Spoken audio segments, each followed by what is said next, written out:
আপনাকেও আপনার বাঁচার ভ্যাকাম তৈরি করতে হবে। বাঁচার ভ্যাকাম মানে আপনি টিউশনি করছেন, আপনার লাইফটা শুধু টিউশনিতে চলে যাবে?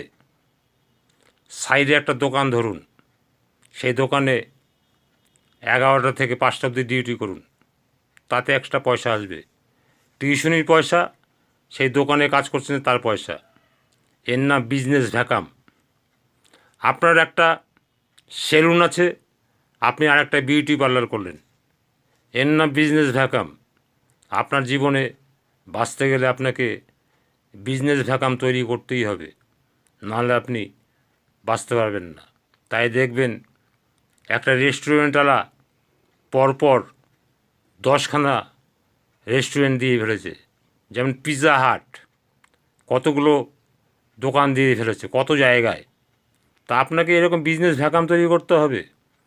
তো এইরকম বিজনেস ভ্যাকাম যদি না করতে পারেন, তাহলে আপনি আপডেট হতে পারলেন না।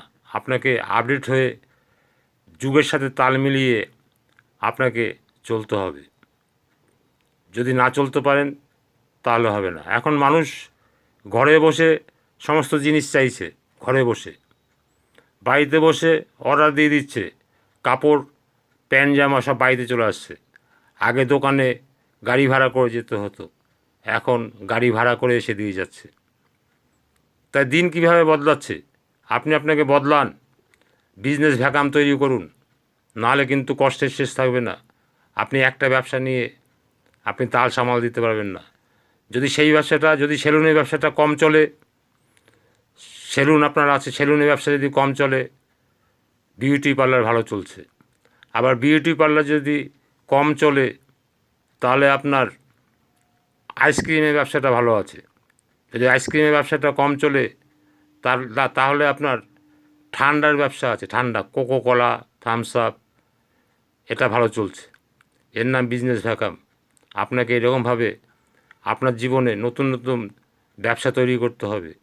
একটা ব্যবসা মার খেলে আরেকটা ব্যবসা মার খেলে আরেকটা, আপনার যাতে কোনো অসুবিধা না হয় চলতে, সেই রাস্তা আপনাকে করতে হবে। যেরকম টাটা লবণ বিক্রি করছে, কোদাল বিক্রি করছে, বেলচা বিক্রি করছে, কত কিছু বিক্রি করছে। তাহলে আপনি কেন আপনার বিজনেস ভ্যাকাম তৈরি করবেন না? আপনার জীবনের ভ্যাকাম তৈরি করা দরকার। তাই আপনি আপনার জীবনের ভ্যাকাম তৈরি করুন।